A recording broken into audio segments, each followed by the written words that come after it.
Hi, my name is Sam Kippen and my student number is T00698764. I'm going to be using this deer leg here to explain joint and skeletal anatomy today. It is going to be of the hind leg. So first of all, a diaphysis. Diaphysis is going to be these areas here and this area here. It is the middle of a long bone. If we're going to be talking about the epiphysis or epiphyseal plates, the epiphyseal plates are going to be the growth plates, and you can find them on the proximal and distal areas of our long bone. And then in between the epiphyseal plates, like I just said, that is where you find the diaphysis. So the epiphyseal plates are going to be right here and right here. This is the epiphyseal plates of the femur. You can see the epiphyseal plates in this bone in particular. They are quite yellow in color. They're not red in color. If this was a younger animal, we would be seeing a lot more red in color, and this would be a much more active site.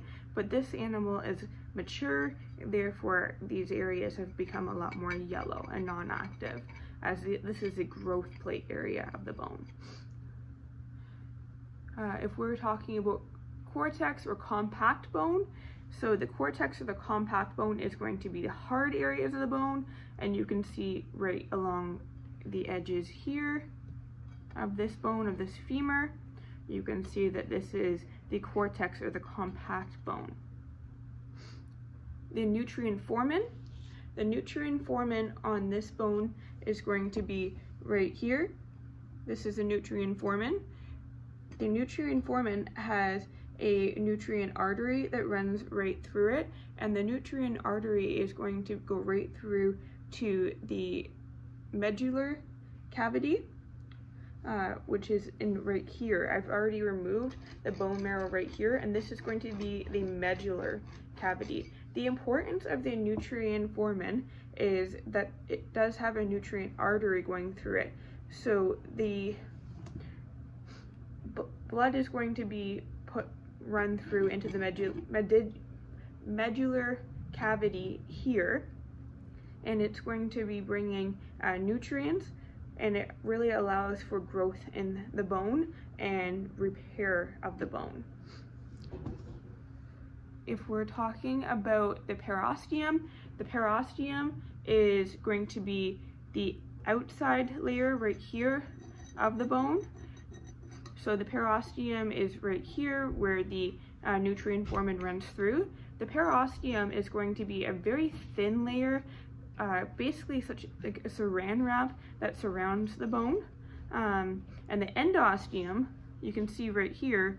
So the endosteum is going to be right on the inside, right here of the bone here, right on the inside of the compact layer, right lining the medullary cavity. And the periosteum, again, is going to be this outside layer on the outside of the compact bone or the cortex bone. Bone marrow. So we have two types of bone marrow. This animal has a lot of yellow bone marrow. If this were to be a younger animal, it would have a lot more red bone marrow to allow for growth in the animal. So again, I can remove some of this bone marrow here. So just going like this, and this bone marrow will pop right out of there, which will expose the medullary cavity. So the medullary cavity is now exposed now that that bone marrow is not there. There we go.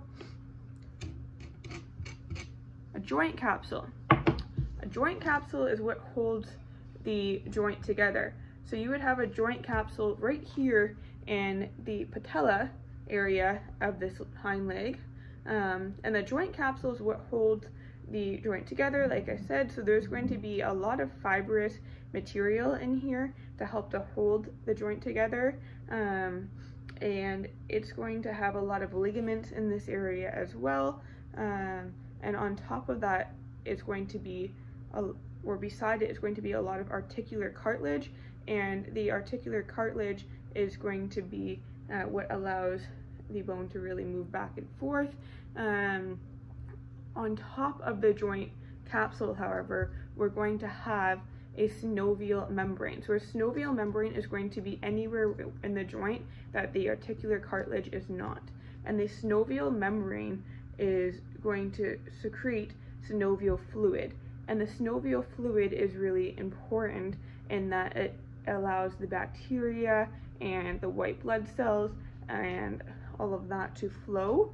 The synovial membrane is going to be full of blood vessels, which is really important because the articular cartilage does not have any blood vessels.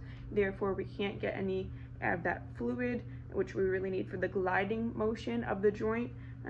So that is where the synovial membrane comes into play, and the synovial fluid. If you have a veterinarian, oftentimes in large animal, that wants to do a joint tap, you'd be doing the joint tap to secrete or excrete the synovial fluid, and they would be looking for things like blood in there or hard bone material, and that would tell us the quality of the synovial fluid, which can be really important when diagnosing things like arthritis. We want to know what the quality of that synovial fluid is. Again, hyaline cartilage. So hyaline cartilage and articular cartilage are very similar. However, articular cartilage is going to be anywhere on a joint, whereas hyaline cartilage is going to be the cartilage on the ends of the long bone here. That would be the hyaline cartilage. It's going to be near the epiphyseal plates. We're also going to have a lot of spongy bone near the epiphyseal plates. We can call the spongy bone the cancellous bone or spongy bone. Both terms are acceptable. In a younger animal, you're going to have a lot more spongy type material. It's going to look very similar to the inside of a Mars bar, and you'll be able to see through a lot of it, whereas in an older animal, a lot of that is going to ossify. So you're still going to have spongy bone, but there's going to be it's going to be a lot more ossified, essentially. The meniscus. So the meniscus, they would sit right here in your patella, and they would be kind of U-shaped. So you're going to have a medial and lateral meniscus, and they would be U-shaped, just sitting around the outsides right here of the patella. Medial condyles. So condyles are things that allow the joint to articulate, or the bone to articulate rather. So we have a medial condyle right here. So this condyle is going to allow the femur to articulate with our tibia, which is really important to allow the movement within the knee here. So that is going to be the medial condyle. The lateral condyle, this one does not have it as this bone is cut in half, but the lateral condyle would obviously be on the inside here, on the lateral side of this hind leg. Epicondyles. So the epicondyles is a really popular area, unfortunately, for there to be tears. So the epicondyle, this would be the medial epicondyle. It sits just proximal to the animal's body from the condyle, so that's it right in there, if you can see that. Next, we have the patellas. Oh, and obviously the lateral condyle will be on the inside of this bone, and this is just the medial epicondyle. So medial epicondyle, lateral epicondyle would be on the other side there. The patella. So the patella is going to sit right in here. The patella would be sitting right on top of the tibial crest here, it would sit right on top of the tibial tuberosity rather. The patella sits right on top of the tibial tuberosity. So the patella would be right in the middle here. The trochanter groove. So the trochanter groove is going to be right up here. The trochanter groove would be connecting the femur to the femur to the hip joint.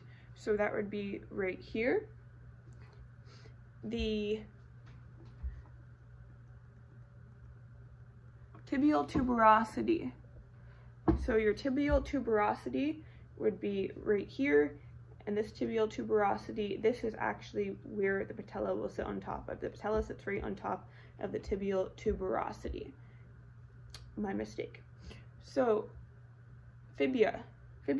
So the fibula is always going to be on the lateral portion of your tibia. So tibia, and you can actually see here where the tibia, where your fibula would sit. There is actually a little bit of a fascia right here. So this right here, that is where the fibula would run. The anterior cruciate ligament. So your anterior cruciate ligament, it would run from the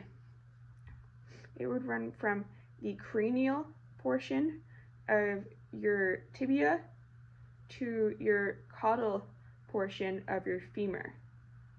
So it would run this way, just run across here, and your posterior cruciate ligament, it would run the opposite direction. So the anterior cruciate again is going to run from the cranial portion of the tibia to the caudal portion of the femur. So your posterior cruciate ligament would run from the caudal portion of the tibia to the cranial portion of the fibula, or femur rather. So they're going to run across each other in an X. So they go across each other in an X like this. And that is really important because it holds the patella in place. So if we end up having an anterior cruciate ligament tear, what's going to happen is we're going to have a lot of a drawing motion when the veterinarian is examining the animal. So what a drawing motion is, you'll only be able to see if an animal is very relaxed on examination. A lot of the time you actually have to sedate the animal in order to get a drawing, but it will be if you take a tibia and you hold the femur and you move them back and forth, you would get a drawing, which is not normal because we don't want that patella to be making that movement. So we have three more terms to talk about. We have the medial collateral ligament. So the medial collateral ligament, the lateral collateral ligament, and the patella ligament. So we have the patella ligament. The patella ligament would run right here across the front of the knee, and the medial collateral ligament would run right here. We can actually see right here a foramen where the medial collateral ligament would come out. So that is the foramen right there, and the medial collateral ligament would run right here to help support the patella, and then the patella ligament, of course, right along here, and the lateral collateral ligament would be right in here, right near the tibial crest. So that is going to be right here, and you can also see the foramen for that right here. Okay, so that is our explanation of the anatomical and physiology, the anatomical terms and physiology terms for the hind leg of a deer, for the joint and skeletal systems.